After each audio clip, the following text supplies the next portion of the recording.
Om Asato Ma Sadgamaya Tamaso Ma Jyotirgamaya Mrityorma Amrutangamaya Om Shanti Shanti Shanti Harihi Om. O Lord, please lead us from unreality to the reality, from ignorance to the knowledge, and from death to immortality. Om, peace, peace, peace.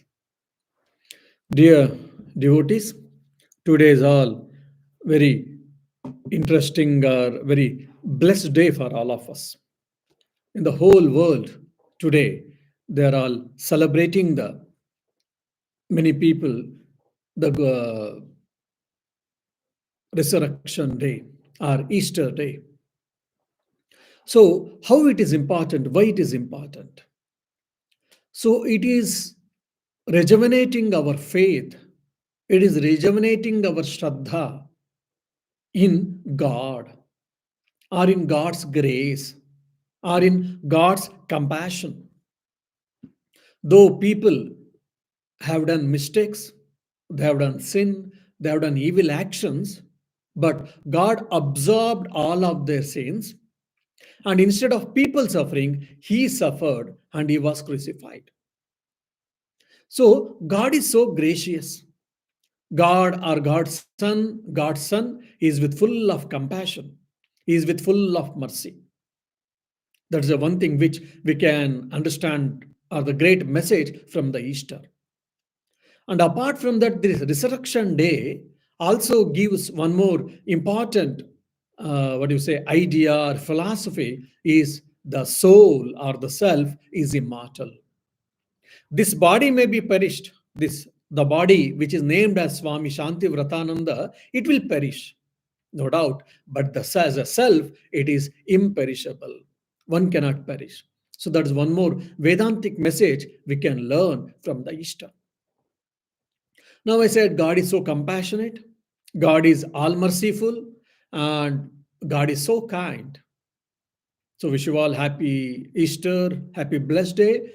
And immediately the question will come for all of us when we hear, if so, Swamiji, we do pray to God, if not all, many of us. So we pray to God, and sometimes our prayers are answered, our questions are answered, our difficulties are removed, but many times it may not be so.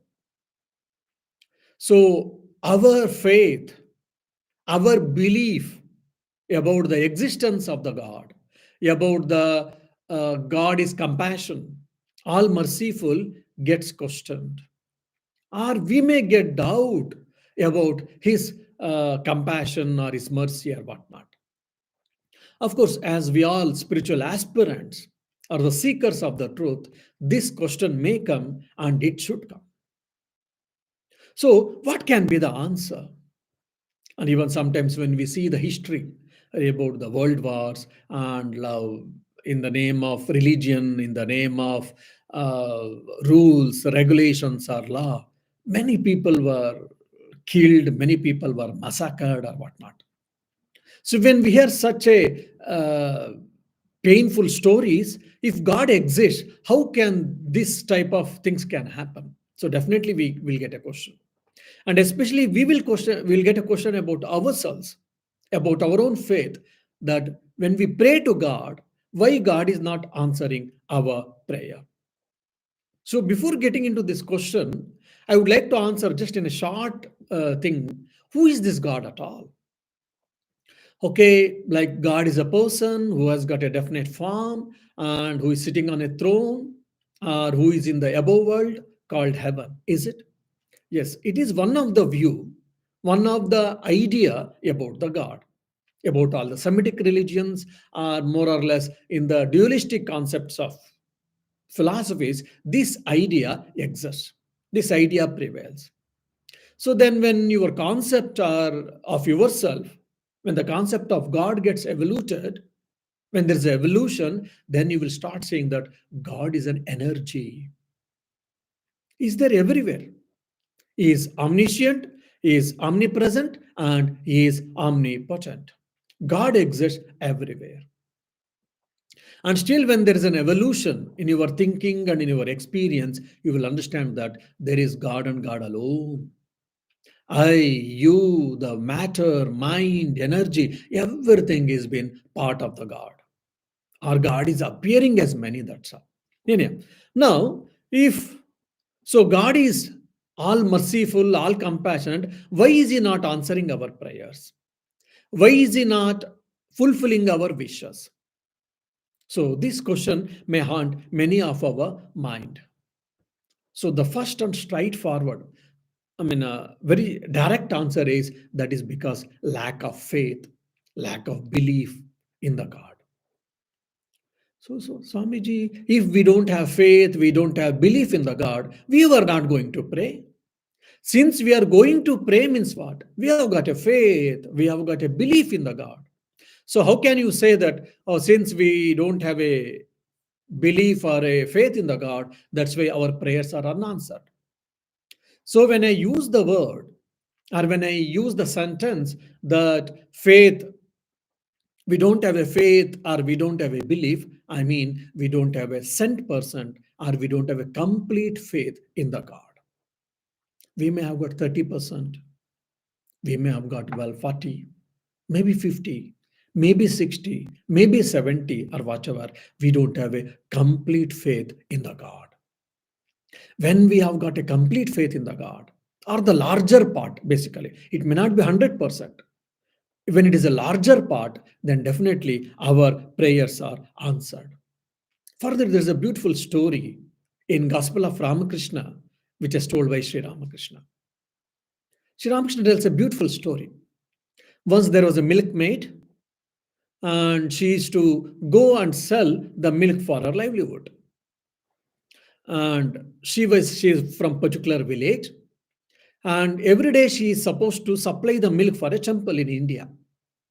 So there in temple, because we take milk, we do abhishekam, that is a bathing the Lord's idol from the water and the milk and yogurt, etc. So that's the reason. So she's supposed to supply the milk. And from her village to temple, while going, in between there's a small stream.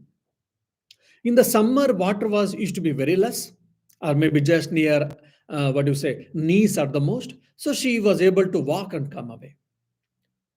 Cross the stream, and she was able to go and supply the milk. But especially in the rainy season, like if you see in India, there's a monsoon called from June to July or August.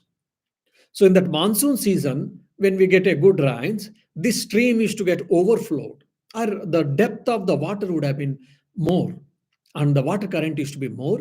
So she was unable to walk in the water, and she had to depend on the boat. And because of the lack of people, or because of the water current, many times the boatsmen were reluctant to come, or they had to wait for the enough passengers. So she used to plead, and sometimes she used to tell few bucks I'll give you extra. But still, all times it was not so convenient that she was unable to go in right time. So sometimes the supply of milk used to get late, and generally early morning, 6 or 7 a.m. or before 8 or 6 or 7, we should start puja and all according to the traditions mostly. So she used to be a bit late. Since she is late, the priest is unable to start the worship. So he saw a few days, and one day he took a class. He started scolding her. He was started telling that, my dear lady, if you would like to supply the milk for us, please be on time. Because of you, the worship is getting late.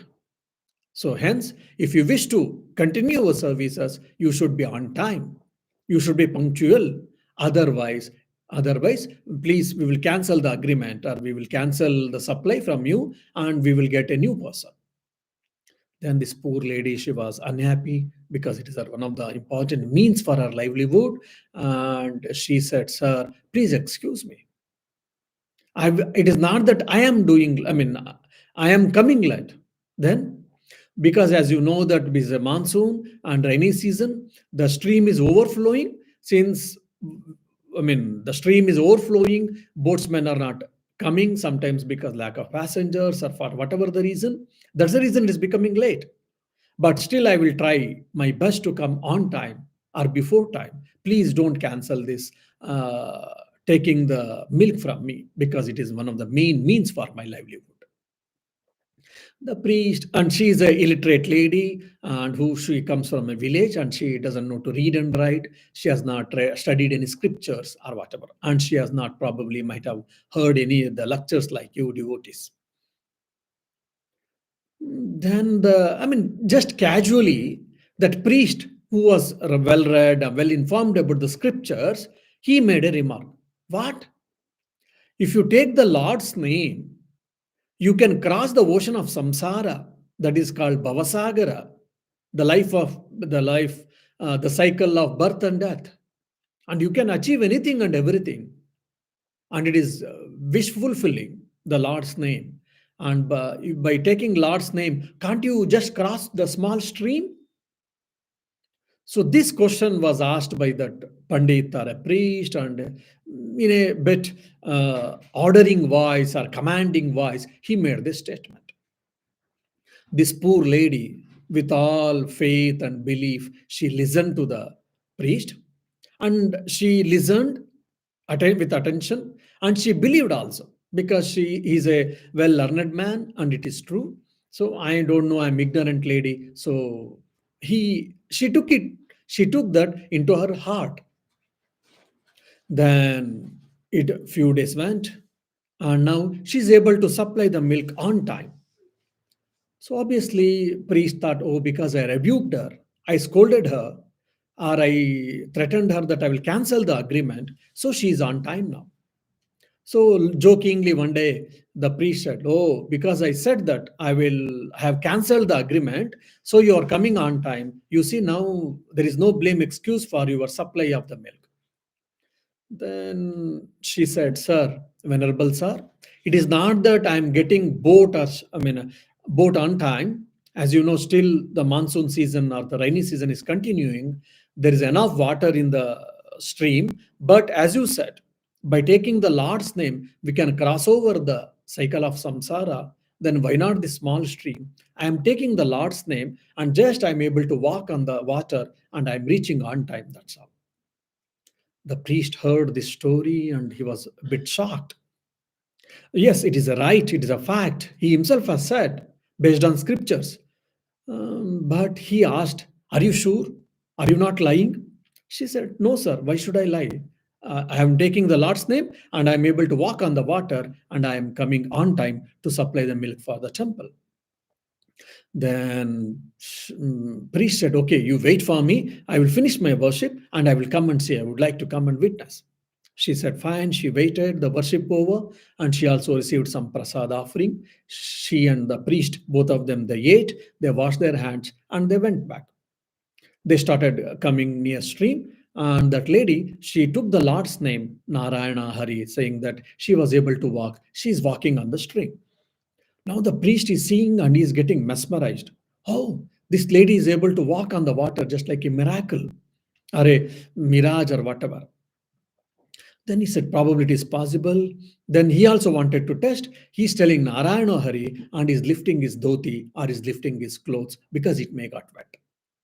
And he's trying to go and is not able to. He doesn't have that faith.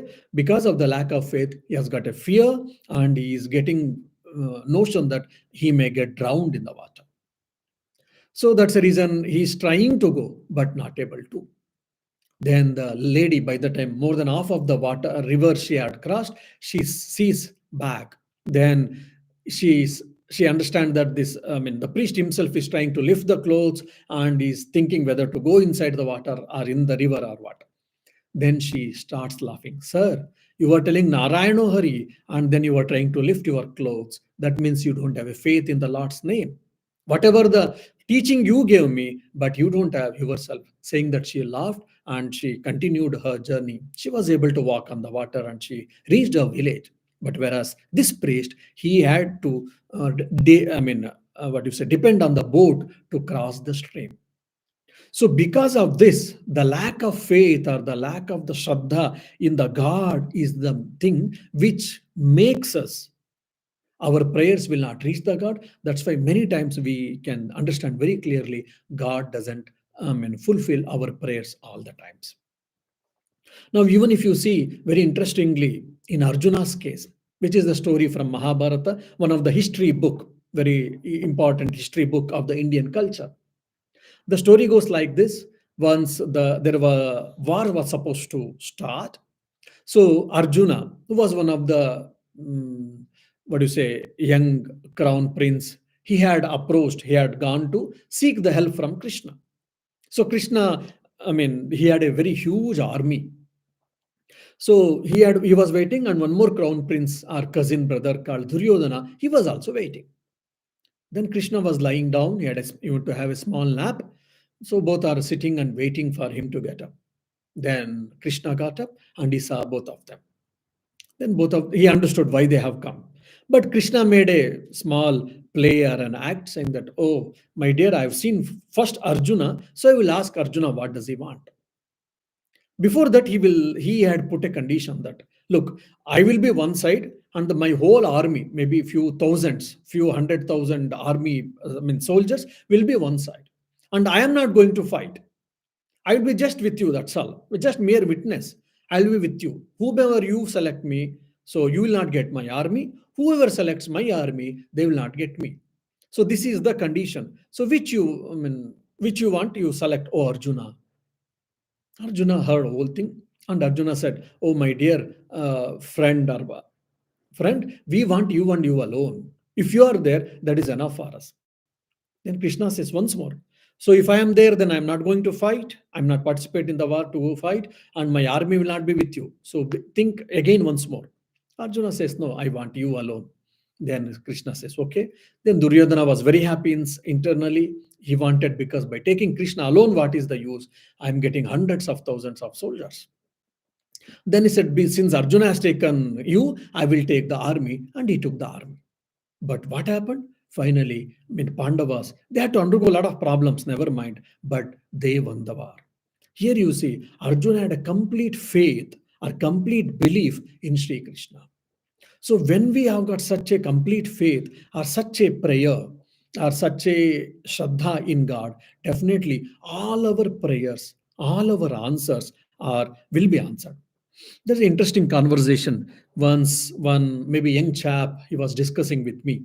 He asked, Swami, do you think that God exists?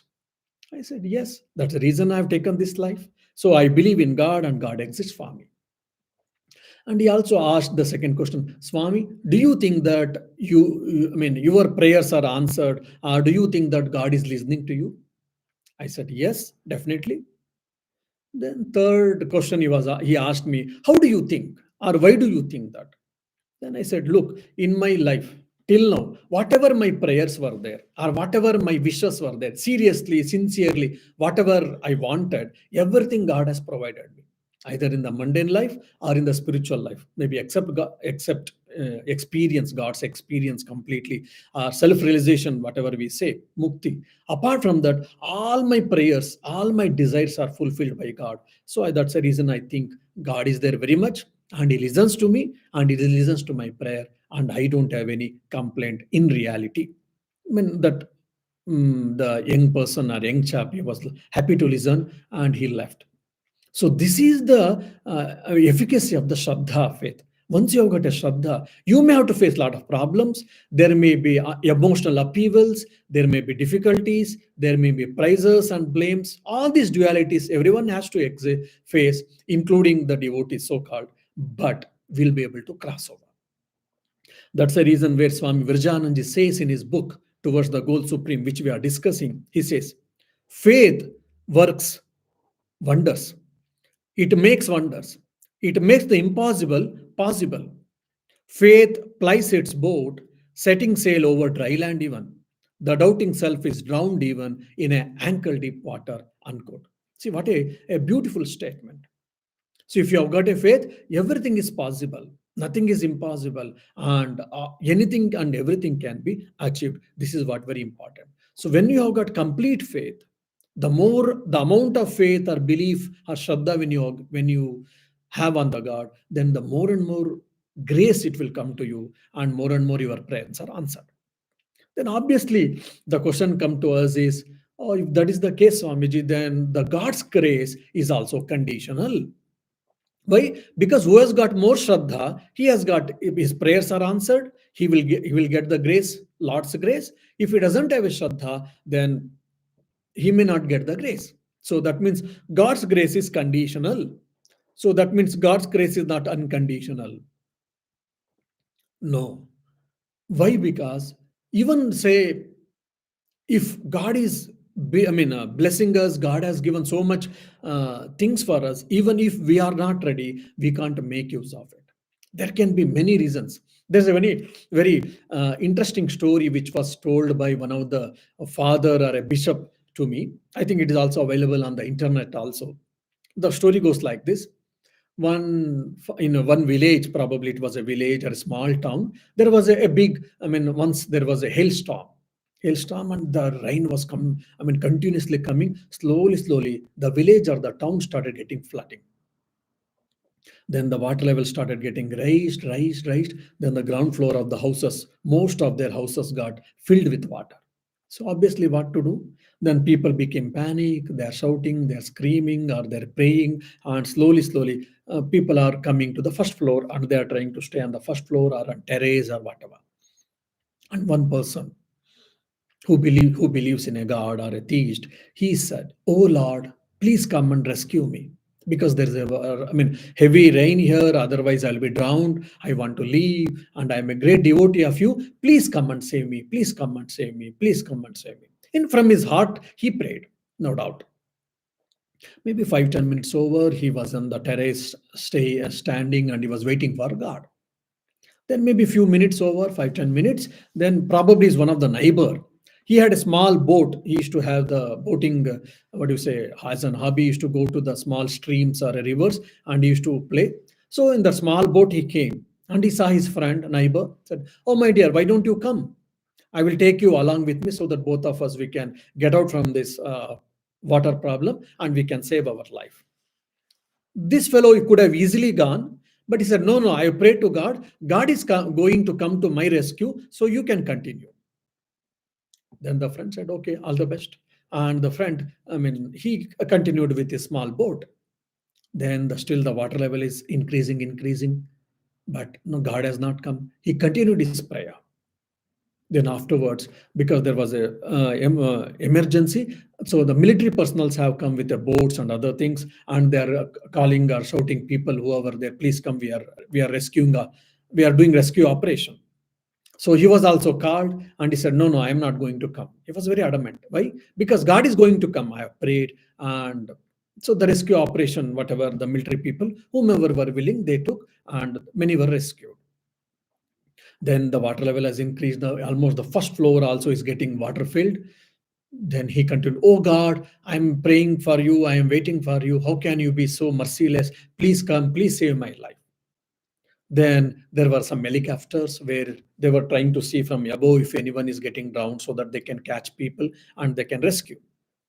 So again, the helicopter people said, "Oh my dear, please come. We are going to rescue you." Then he said, "No, I don't want." Why? Because God is going to come. They said, "Okay, please come. Now we will see whether God comes or not." Afterwards, something that a small debate or conversation between them. But this fellow said, "No, please leave me alone. God is going to come." Then he continued his prayer, but unfortunately, the water level increased, and he got drowned, and he got died, and he passed away basically. Then his subtle body, or the self, it went to heaven. In the heaven, he was very angry now.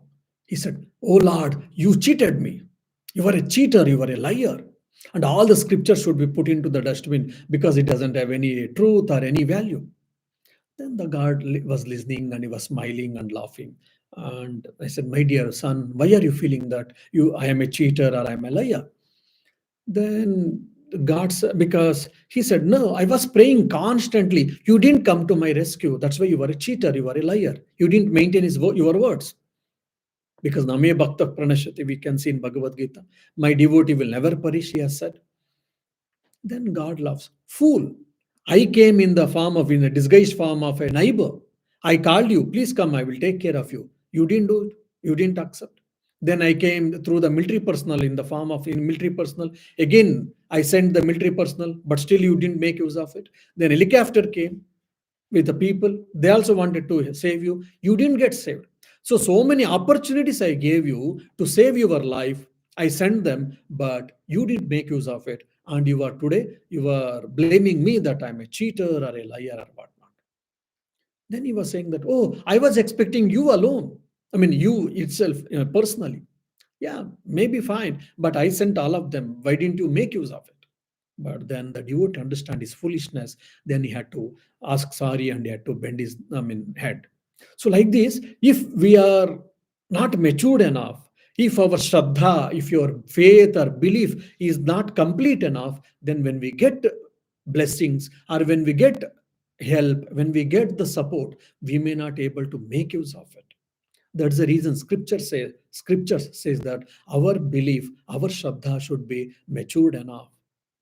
And Sri Ramakrishna tells this in a beautiful way that we should have a ripened ego. So when our ego is ripened, then we'll be able to receive the divine grace. All our sadhana, all our spiritual practice is what? To crush this individual ego or to convert the unripened ego into the ripened ego. That means what? There will be no obstacles. There will be no closing door. So when it's ripened ego means I have opened my door, I'll be able to receive the divine grace.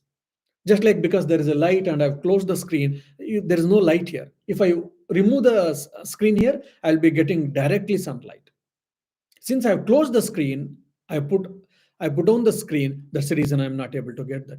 So similarly, when we have got egos, when you have got unripened egos, then we will not be able to receive the divine grace. When we will be not be able to receive the divine's intervention. That's where Sri Ramakrishna says we should be able to have the ripened ego. And also, Swami Vrijananji, in the book Towards the Goal Supreme, he makes one more important point. I will read out and I will try to explain.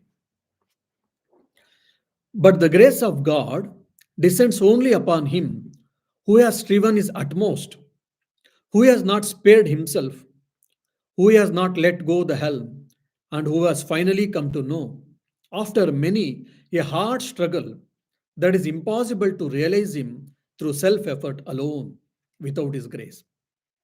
When the aspirant feels that he is lost in impenetrable gloom, that is about to drown in a boundless sea, his strength utterly exhausted by his efforts to keep afloat, then and only then does the Lord lift him up with his lotus hand and takes him beyond the realm of life and death, where there is endless bliss and infinite peace. The possession of even a particle of that bliss makes the individual soul feel happy beyond measure. So, this is a very important point.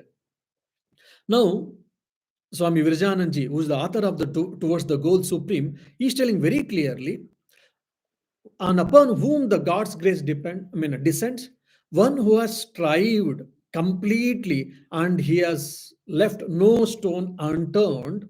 For such a people, for such a person, God's grace falls upon.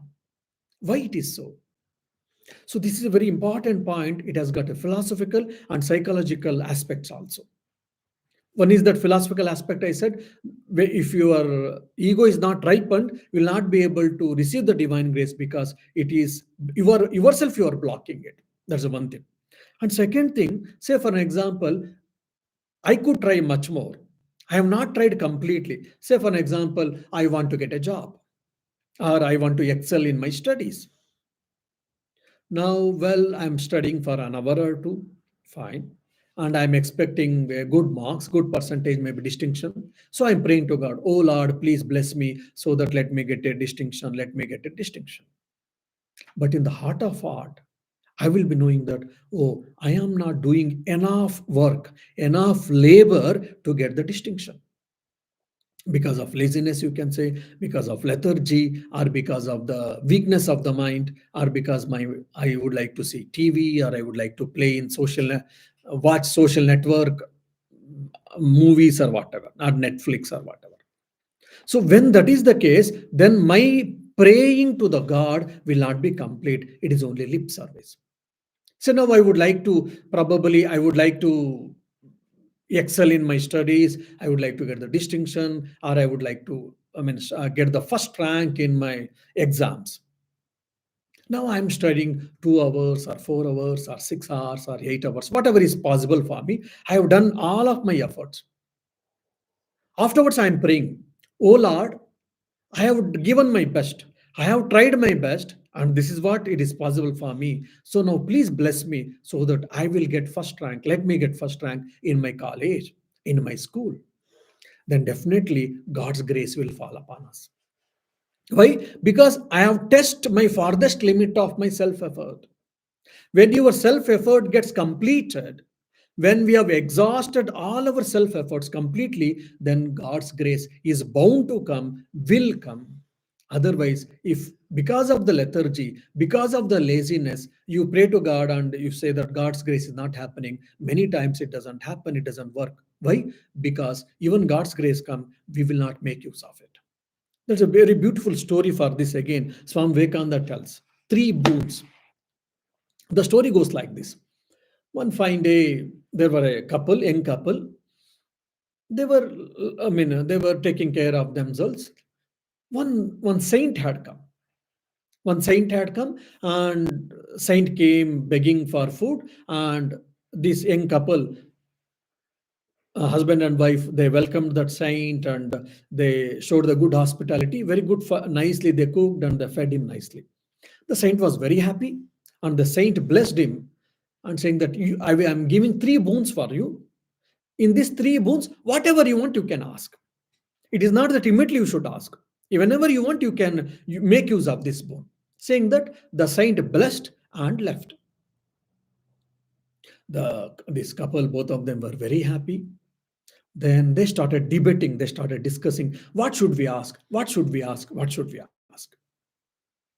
And that fellow, the male person of the family, he had a very, what do you say, a snubby nose. So basically, the shape of the nose was not good. So after much debate, the wife suggested, oh, you ask for the good nose. So because the nose shape is not right, so you ask for a good nose. But while asking, he made such a foolish mistake in the probably sentence or whatever in the way. He asked, oh Lord, give me good noses, for my body or with my body or whatever in particular way he asked. So many wonderful noses, the whole body got created. So many noses has been created on the whole body.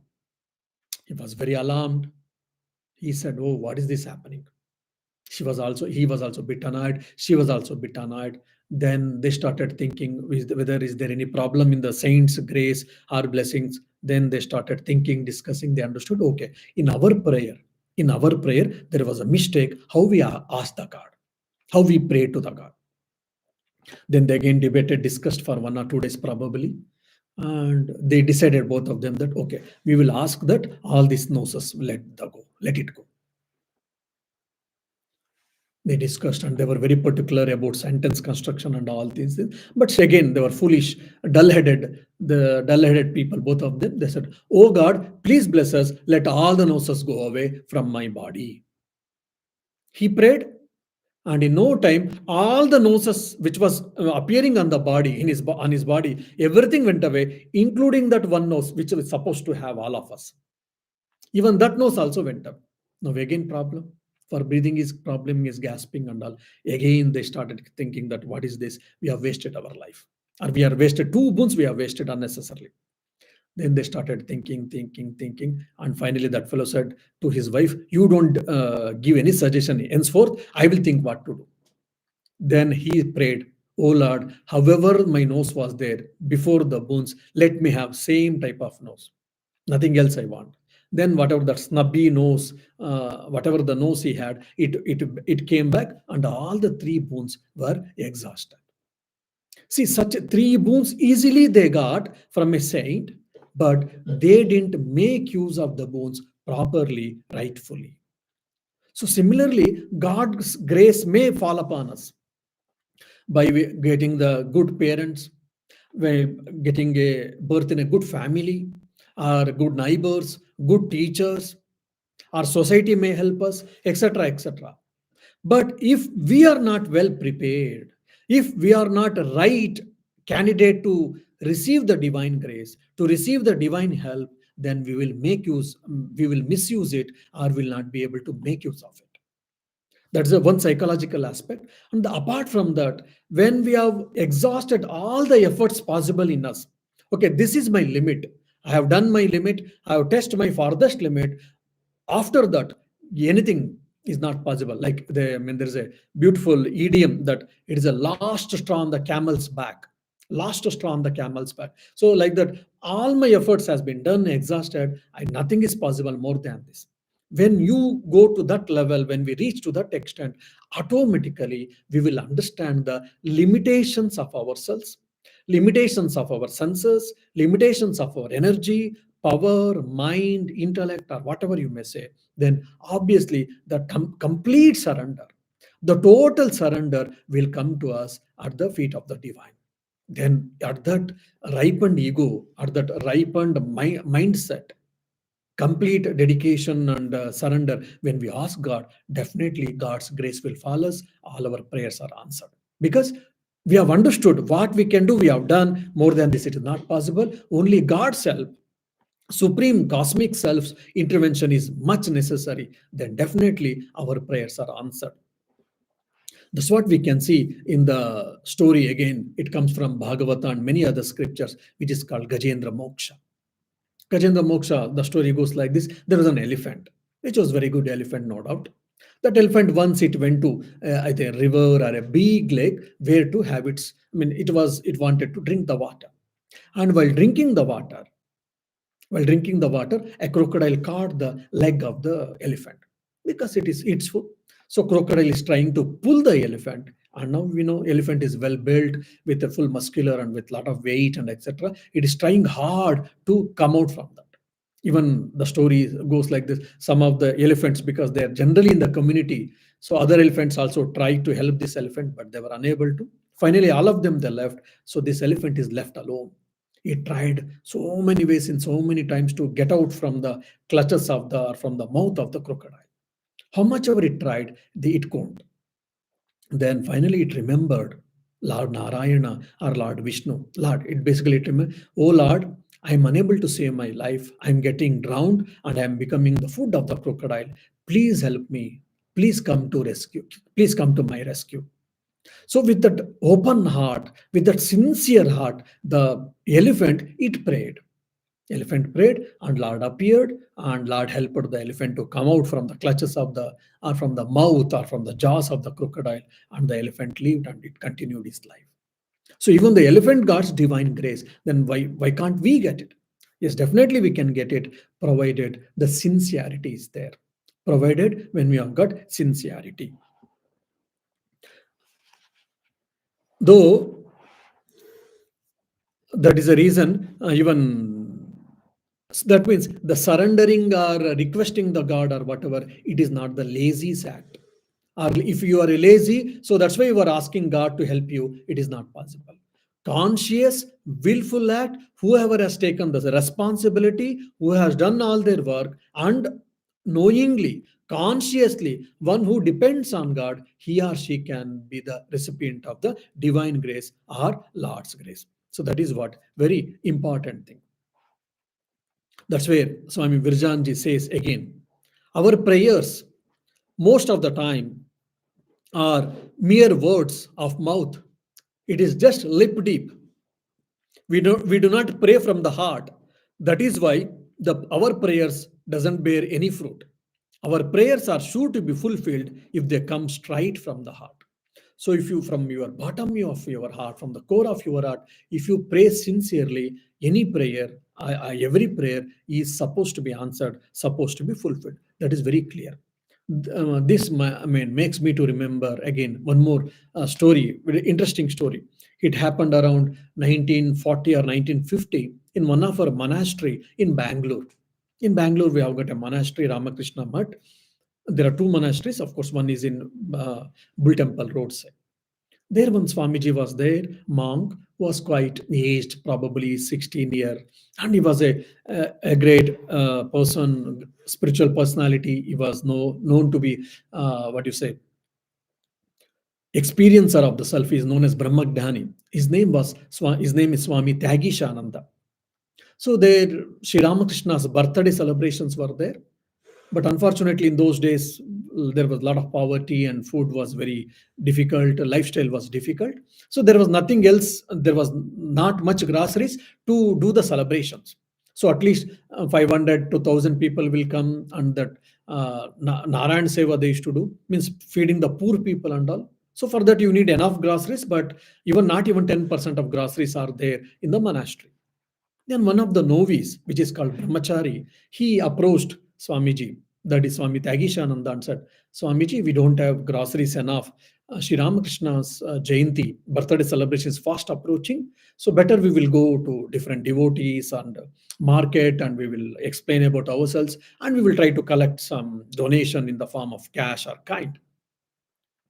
Then just 5 minutes, Swamiji closed his eyes and he said, no, we are not going to ask this time anyone. If God wills, if Sri Ramakrishna wills, let him send the groceries. Whatever he sends groceries, whatever is available in the groceries, based on that, we will do the celebrations. If there are no groceries, we will not do any celebrations at all. We will ask, maybe we will just offer a banana or apple or a mango, and that itself we will eat, and we will keep quiet. So we are not going to ask. Now Swamiji is quite old and is matured and is experienced. Now he's a young novice with full of vigor, with full of strength and logic and his own things. He said, no, Swamiji, we can't do that. We have to do that. We have to go and pray. We have to ask our duty. How can we do this? All these things. He had gave his own ideas, logics and all. So I mean, that senior monk heard everything and said, my dear, you have told your things. I have heard about it, but this will be the decision, my decision. Please follow my instructions. You are not going to ask anyone. You are not going to go and beg for anyone, but just we will depend on God. Let God's will prevail. Now slowly, days are getting lessened and the celebrations are fast approaching. And it became so, the next day there is a celebration. And hardly they have got any groceries. 500 to 1,000 people are expected, and so many poor peoples are supposed to be fed. No groceries at all. So everyone is getting tensed except this senior monk, Swami Tyagishanji. So the previous day evening, for everyone's astonishment, in a bullock cart with full of groceries came there. Then this brahmachari who was waiting for this, he went and he asked, "Who are you? From where you came?" Then he said, I'm such and such a owner has sent all these groceries to further Sri Ramakrishna's celebrations." He was very happy. He was about to, receive, but he had to take the permission from the senior monk, that is Swami Tyagishanji. He approached. Swami Tyagishanji came. He made sure that, did you go and approach him? Did you inform that devotee? This brahmachari said, no. We said, no, I didn't do it. Are you sure? Yes. Are you not lying? No. Then, but still, that Swamiji came and asked the bullock cart person, why did you come? Who did you send, etc. Then he said, oh, my owner got some dream, it seems, where Sri Ramakrishna said, you go and give the grasses because they need to celebrate my birthday. So as a result, my owner sent all these things. So when that young novice heard the story, tears rolled down on his cheeks. So when you completely depend on God, when you have got that faith or Shraddha on God, definitely all our prayers, all our wishes will be answered. So it was, again, there it was, you can say it as miracle maybe. That's why it is a faith. Faith gives all our answers answered. So prayers are answered. So there was enough food, groceries for the Jayanti. They did. 1,000 devotees came and they had their food. And I think few hundred, I mean, maybe 500 or 300 people, poor people were also sumptuously fed, and still groceries were left out. Such a big cart load of groceries had come from a devotee merchant. So what do we understand from such incidents? So if we have got a Shraddha in God and with a sincerity, basically sincerity is important, with the love and with the faith and sincerity, if you pray to God, either materialistic comforts or materialistic desires or spiritual desires or any desire maybe, all our desires will be fulfilled. So that's what Swami Brijanji is saying, that one thing that we should have a complete faith and we should have a sincerity, and whatever is possible from our side, we should finish our attempts. Then, when there is a complete dependence on God, definitely our prayers are answered. This is one question.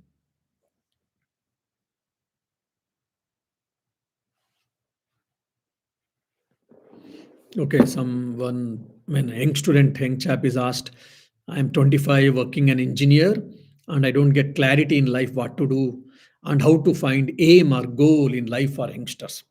So yes, it is very important. Many of the youngsters, they do keep on asking me. So the standard answer, or the very which is very apt answer I have found in my life, which probably I would like to share with you, is that first and foremost we should understand what do I want. So what do I want? Once your this question is clear for you, you that itself will allow you, that itself will make you to think what to do and what not to do, or what to take or what to choose, and etc. So what do you want?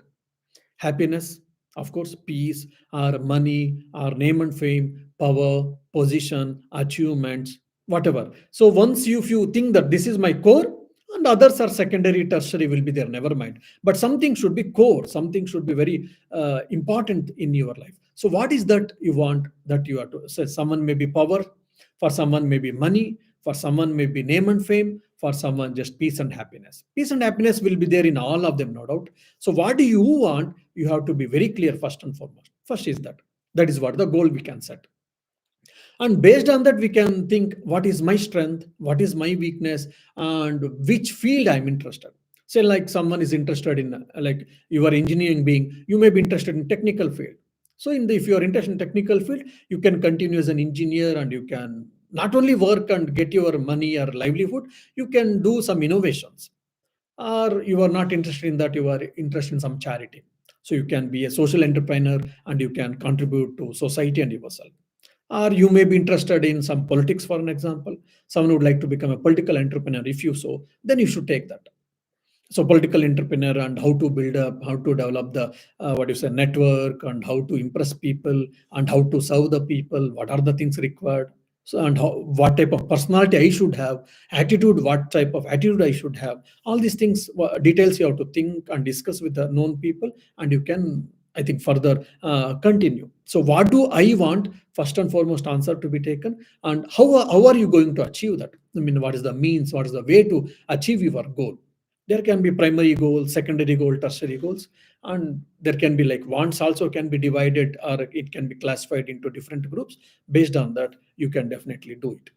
I mean, I've given a broad thing, so if you want particularly, you can have a one-to-one discussion, then definitely I'll be able to help you.